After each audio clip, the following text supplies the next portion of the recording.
Somebody said I should hit it. You better watch that person. Okay.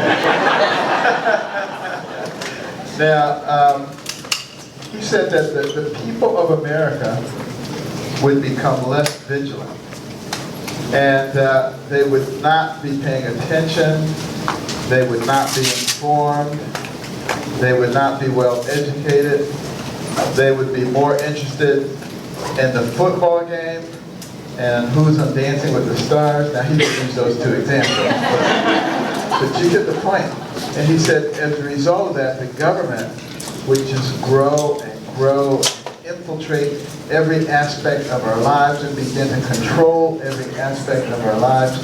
But he said, before we turned into another form of government, the American people would awaken and they would regain control of the government. And I'm hoping that this is that time. Yeah. Right now.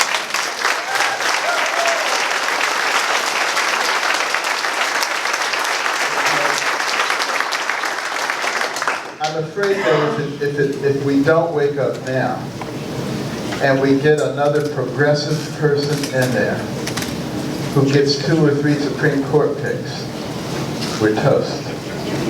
And if we get somebody else in there who doesn't understand fiscal policy and continues to drive our debt, our foundation will collapse. And if we get somebody in there who thinks that ISIS and the radical jihadists are JV and are people that we don't have to worry about, we're toast. So this is, I know you've heard it before, that this is a critical election, but I believe this is the most critical election. And really, we're in the same kind of battle that they were in the pre-revolutionary days. And the consequences for us are equally as dire. So we really are going to have to become extremely serious about this. Recognizing, for instance, that one of the things that threatens to destroy us is divisiveness. Extreme divisiveness on everything. And dishonesty and lying. You know, I had to chuckle a little bit this morning because of all the articles that come out and say, Carson's doing fetal research.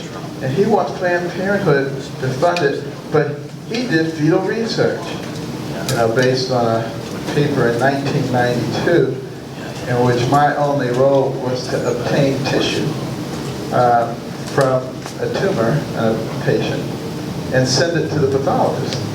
The pathologist has to then compare that tissue with tissue bank. They have a tissue bank which they maintain with people from conception to 110, 120 years old. And they do that so that they can compare tissue specimens when they get them. I don't do any of that. I give them the tissue and I go on to the next patient. But no, Carson is engaged in fetal tissue harvesting and research on these fetuses. And just total crap and lies. But this is what they do. And it's effective because people are uninformed and they just give them a bunch of lies. And that's why one of the things that will be important in this election is for people to actually get to know the candidates themselves and know what kind of people they are. Because you really can't tell on the basis of the crap that the media comes up with, because they have their own agenda. And you know, I have no doubt that with me continuing to rise in the polls, you know, they will be trying to find somebody I had a fight with in the 3rd grade.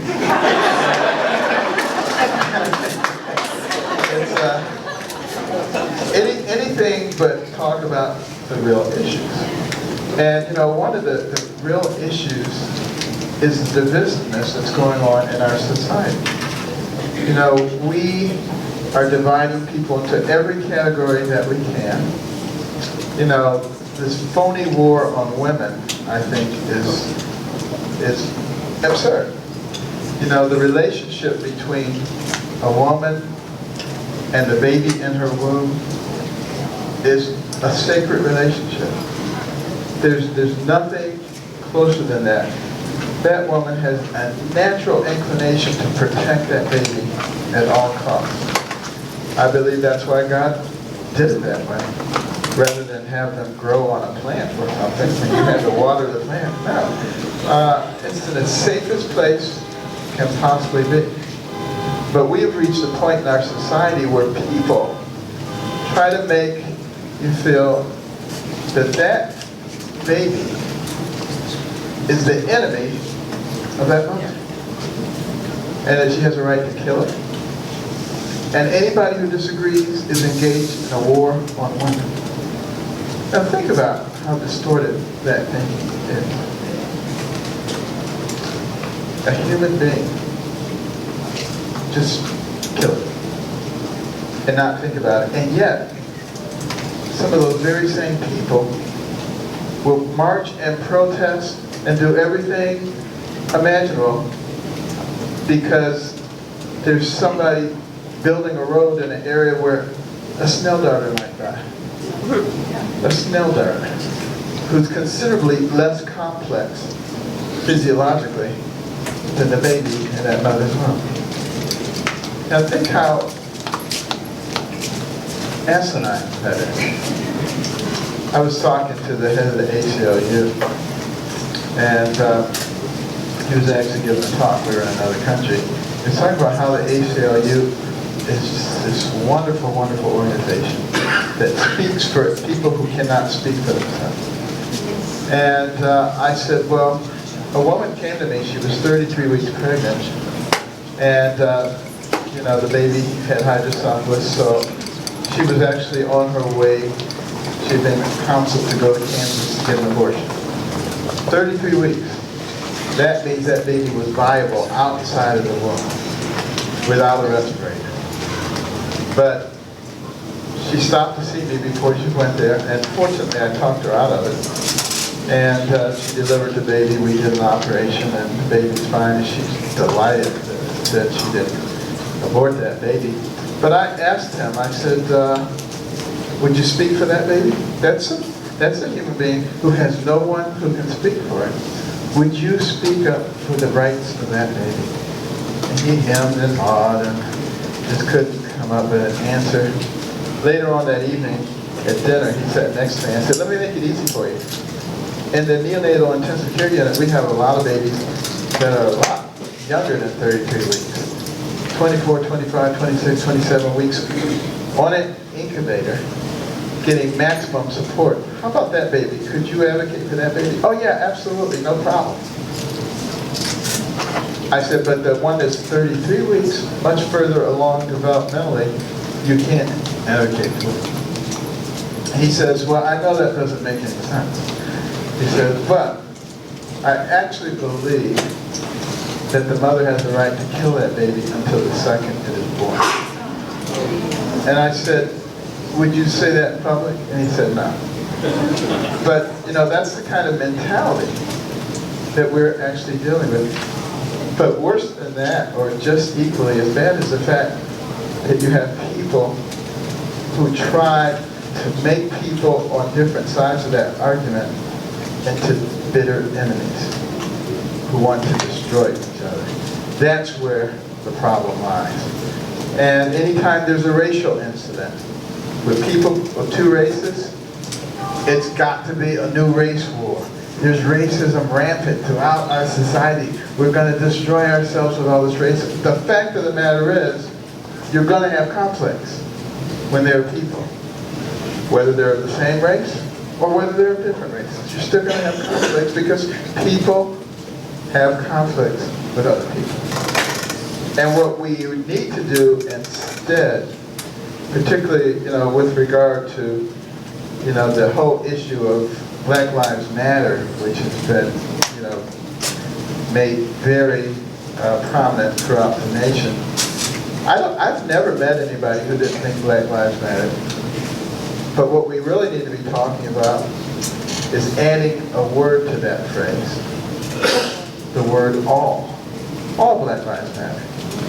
Because in our major cities, inner cities, the #1 cause of death for a young black man is homicide. And the vast majority of those homicides occur at the hands of other young black men, not at the hands of the police. And the #1 cause of death in the black community is abortion. So, do those lives matter? Yes. Should we be talking about maybe all rather than just some? And we should be looking at solutions rather than pointing fingers at them. You know, police go into these neighborhoods, they're intimidated. You act differently when you're intimidated. The young men in those neighborhoods, they're intimidated by the police, you act differently. How do you solve that problem? I think you have to introduce the police into those neighborhoods early, and they have to be known. You know, like they used to have beat cops, and the people knew the police, and the police knew the people. So that little Johnny's first encounter with the police is somebody who's friendly, somebody who's playing ball with them, somebody who's doing something that he knows personally.